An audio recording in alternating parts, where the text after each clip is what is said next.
장 교수님, 국회 측에서는 이런 일들이 재판의 지연의 핑계에 불과하다 이렇게 좀 반박하고 있죠. 어떻게 상황 정리하시는지?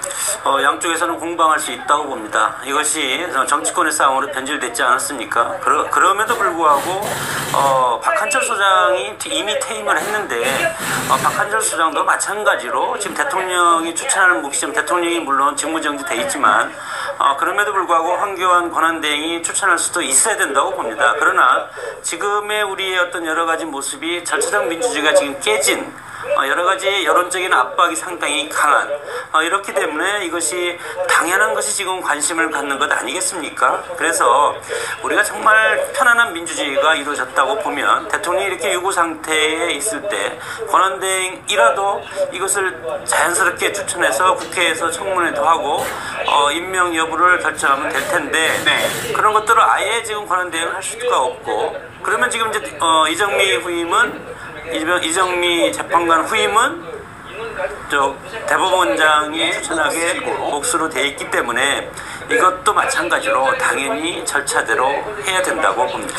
당연한 절차적 민주주의를 지키는 것이다 라는 말씀이신데 김 교수님 어떻게 보시는지? 이거는 뭐 헌재 행정적 조치에 관련된 겁니다. 그러니까 이것을 탄핵 심판과 연관을 시킨다거나 관련지어서 얘기하는 것은 사실상 기존의 지금 탄핵 심판의 어떤 틀거리를 좀 흔들어 보고자 하는 그런 이 의도가 이 안에 깔려 있다. 사실은 이정미 재판관이 이제 퇴임을 하게 되면 사실 7명이 됩니다. 그러면 헌재 의사결정구제 심각한 왜곡이 되고 파행이 됩니다. 이런 것을 이제 막고자 하는 그런 부분에서 이정미 재판관이 대법원장에 의해서 지명을 받은 거기 때문에 대법원장이 이번에 지명할 그 순번이 된 거죠. 그래서 8명으로 일단 해놓으면 그 다음에 이제 다음 차기의 정권에 들어서면 그 대통령이 한 명, 박한철 소장의 목까지 하면 9명이 채워지는 것이지 이거 자체는 굉장히 행정적인 조치인 것이지 이거 자체가 지금의 탄핵 심판과는 완전히 무관한 얘기다. 무관한 것이다.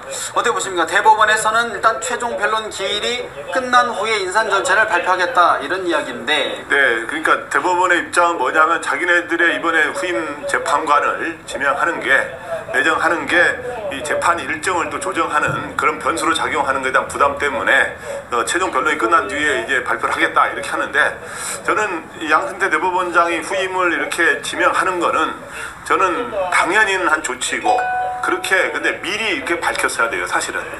이걸 지금 와서 한 거는 여러 가지 좀 상황을 여론이 흐름이라든가 좀 눈치를 보다가 한 측면이 있지 않냐는 그런 지적도 사실 있어요. 왜 그러냐 하면 헌재가 단순히 탄핵 심판만 하는 곳이 아니잖아요. 헌재 주요 업무 한 6개 중에서 그 법률의 유연 결정이라든가 탄핵이라든가 정당 해산, 헌법 소원 인용 결정이라든가 이런 것들은 반드시 6명 이상이 찬성을 해야 되거든요. 그런데 그렇기 때문에 이런 업무가 탄핵뿐만 아니라 다른 업무들도 하는데 헌법재판소의 이런 5가지, 6가지 업무가 계속 중단 없이 가려면 이러한 것들을 성원이 기본적으로 차야 되거든요. 그렇기 때문에 대통령 몫, 원래 지금 물러난 박한철 소장 같은 경우는 대통령 지명 몫이거든요. 대통령 몫인 경우는 과연 대통령 직무가 정진된 대통령을 그걸 업무를 못하기 때문에 과연 권한대행이 그걸 지명할 권한이 있느냐 이런 논란이 있을 수 있으니까 그렇다 치더라도 이 대법원장 몫은 이게 추천하면 청문회만 거치면 대통령이 그냥 황교안 대행이 임명장만 주면 되는 거거든요. 그래서 이미 이런 것이 나와가지고 지난번에 박한철 소장이 물러날 때 7인 체제에서 할 수는 없지 않느냐 그러면서 이정미 헌법재판관 임기가 끝나기 전에 완료해야 된다라고 하는 그거에 괜히 맞춰서 이걸 하는 것 아니냐? 맞춰서 90일 동안 하더라도 그거에 맞춰서 뭘 심리를 종결하는 이런 인상이 되지 않도록 그게 어느 시간이 적당한지는 그래서 그런 거에 관계없이 판단 내리는 모습을 보여줬어야 되는데 대법원이 정치적인 고려를 한 것 아니냐는 말씀하셨는데 만약에 이런 논란들이 계속 확대 재생될 경우에 후임 인선을 철회할 가능성 어떻게 보시는지요? 이런 지금 논란이 확대가 되면은 저기 양승태 대법원장 같은 경우는 왜 임명하느냐라고 하면서 만약에 지금 야당이라든가 이런 데서 왜 임명을 하면은 이제 또 8명이 되는 거 그대로 유지가 되는 거 아닙니까? 근데 임명 절차가 한 달은 걸립니다만은 그러면은 이제 경우에 따라서 뭐 그럴 가능성은 좀 적습니다고 봅니다만은 혹시 이것 때문에 논란이 될 경우에 탄핵 심판 결정이 조금이라도 늦어질 기미가 보이면 야당이 왜 지금 이 시점에 그걸 발표하려 그러느냐라고 반대할 거는데 저는 원래 예정됐던 이 탄핵 선고의 일정대로 갈 가능성이 높고 그 관계없이 결국 양승태 대법원장은 대법원장 몫을 지명하지 할 것이다. 사실 이제 박 대통령 측은 근데 이번 일을 좀 예사롭게 보지는 않는 것 같아요. 어쨌든 지금 최종 변론을 종결해서는 안 된다. 더 이야기할 것이 많다면서 추가로 증인신문을 해야 된다고 하는데 야당은 헌재를 무력화시키는 것 아니냐라고 반박하고 있습니다. 되면 혹시 그 중간에 이 헌재 재판관들에 대해서 어떤 나쁜 마음을 가지고 혹시 어떤 행동을 하는 일이 좀 돌발적으로라도 벌어지지 않을까. 왜냐하면 후임 재판관이 누구인 거라고 하는 게 밝혀진 상황이라면 더더군다나 그럴 가능성이 있으니까 이런 것들이 좀 우려스럽다라고 하는 거죠. 지금 우려되는 부분도 많고 변수도 많은데 지금 일단 이정미 재판관의 후임은 대법원장의 몫이고요. 그리고 박한철 전 소장의 지명 몫은 대통령입니다. 그런데 지금 대통령 대리인단에서는 이 박한철 전 소장의 후임까지 임명을 해야 된다 이렇게 주장을 하고 있는데 그러면 황교안 권한대행이 해야 된다는 건데 이거 가능한 일입니까? 거의 뭐 불가능이라고 봐도 될 것 같고요. 왜냐하면 이미 이 얘기가 수차례 나온 적이 있음에도 불구하고 야당을 중심으로 하는 국회 입장에서는 황교안 권한대행이 할 수 있는 역할에서는 벗어났다라고 이야기를 충분히 해왔습니다. 그렇기 때문에 여기에 대해서 추가적인 선임 문제가 안 된다는 것을 기정 조건으로 깔고서는 사실 헌재 심판이 시작됐다라고 봐도 무방하다라고 보여지고 박근혜 대통령 변호인단이 추구하고자 하는 지연 전략이라면은 그 지연 전략이 수많은 전략들이 있을 텐데 그 중에 하나에 불과하다라고 보여지거든요. 근데 저는 제가 얼마 전에 썼던 김평우 변호사의 이야기들을 쭉 들어보고 나니 과거에는 나름대로의 무더기 증인 신청을 통해서 헌재 심판을 3월 13일 이후로 지연하려는 전략을 썼다라면은 최근 들어서 김평우 변호사의 이야기 이후로는 헌재 심판 과정 전체를 인정할 수 없다로 약간 변화된 것 같다는 느낌을 지울 수가 없습니다.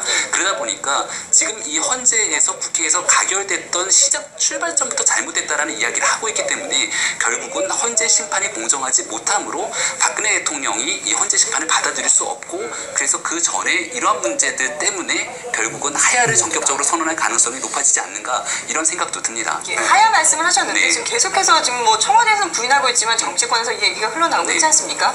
근데 만약에 하야를 선택한다면은 언제를 선택을 할까요? 뭐 2월 26일 얘기가 나오는 사람들도 있겠습니다만은 특검의 수사가 종료되기 전에 하야할 가능성은 0에 가깝다라고 보여지고요. 3월 1일에 이제 3일 전후의 기점으로 보수단체 등등이 전격적으로 전국적으로 모인다라는 이야기를 합니다. 네. 아마 그 시간은 좀 지날 거라고 생각이 되고요. 당연히 탄핵 선고 직전이 아마 되지 않을까라는 생각을 하게 되는데 이러한 이야기가 나오게 된 배경은 아마 딱 한 가지일 겁니다. 현재로서는 탄핵에 대한 선고가 이루어지고 났을 때 인용이든 기각이든 여기에 대해서 불복하겠다라고 하는 여론들이 높아지고 있는 상황이라서 박근혜 대통령이 취할 수 있는 선택이라면 두 가지의 전제를 깔 건데 첫 번째는 헌재 심판의 공정성을 믿을 수 없다라는 전제를 깔 거고요. 두 번째는 계속 주장했던 게 결국 여기에 대한 명분 쌓기가 아니냐라는 이야기가 나오는 거고요. 두 번째는 마지막으로 대통령으로서 공론이 더 이상 분열되는 일을 막기 위해서 내가 하야를 선언함으로 인해서 더 이상 양측으로 분열되어 있는 이런 상황들이 종결됐으면 좋겠다라고 하는 정치적 명분을 갖고 갈 수 있지 않을까 이렇게 예측하는 사람들이 좀 있는 것 같습니다. 그러면 만약에 박근혜 대통령이 탄핵 선고 전에 하야를 발표를 한다면 자진 사퇴를 발표를 한다면 탄핵 심판 결정은 어떻게 되는 건가요? 이게 약간 조금 애매한 부분이 있는데요. 예를 들면 헌법재판소법에 나온 그 규정에 의하면은 그 공직자가 탄핵 심판을 지금 받고 있는 도중에 파면이 되는 경우에는 기각 결정을 하는 것으로 지금 되어 있습니다. 그렇지만 그 자진 사퇴와 같은 하야의 경우에는 규정이 따로 없고요. 또 대통령이 사실은 자진 사퇴를 할 수 있는지 없는지도 사실은 지금 불분명하지 않습니다. 자진 사퇴는 파면이 아니기 때문에 이게 좀 해석이 다른 거죠. 결론적으로 말씀을 드리게 되면 이런 경우에는 규정이 없다. 그렇다면 헌재가 어떤 태도를 취할 것인가라고 하는 게 이제 우리들이 궁금한 점인데 그게 바로 이제 두 가지 설이 있는 거죠. 하나는 심판해야 될 대상이 사라졌기 때문에 당연히 각하, 즉 그 요건을 못 맞췄으니까 각하해야 된다라고 하는 의견이 하나가 있는 거고요. 또 하나는 그렇다 하더라도 이미 심리가 거의 다 완성되었고 다 끝나고 선고만 남아있기 때문에 끝까지 그 판결을 해야 된다, 결정을 해야 된다 이런 얘기가 있는 건데 사실 이런 경우에는 명문의 규정이 없기 때문에 때문에 일반론으로 돌아가서 판단을 할 수밖에 없어요. 그렇게 되면 아마도 탄핵 심판은 각하 결정을 받게 될 것이고, 여기서 또 하나 파생되는 문제는 그냥 각하로만 끝낼 것이냐, 각하하면서 그동안 해왔던 심리에 대한 어떤 이유라던가 이런 걸 설명을 해서 쭉 적어내려갈 것이냐, 이 부분이 또 하나 있습니다. 근데 아마 그렇게 되면 정치적으로 부담이 조금 될 수 있기 때문에 아마도 그냥 각하 결정만 하고 어떠한 판단도 하지 않을 가능성도 있고요. 또 우리가 생각해봤을 때는 그동안에 우리 국민이 탄핵과 관련해서 얼마나 많은 에너지를 소모하면서 이걸 지금 결정을 기다려왔는데, 이제 어째 대통령이 하야라고 하는 걸 해서 결국 허무하게 모든 것의 절차를 끝내버리게 된다면 그건 매우 옳지 않으니까 오히려 상징적 의미로라도 그런 것에 대한 결정 이유를 적어야 된다라고 하는 확실하게 지어져야 그런 의미가 있는 거죠. 예.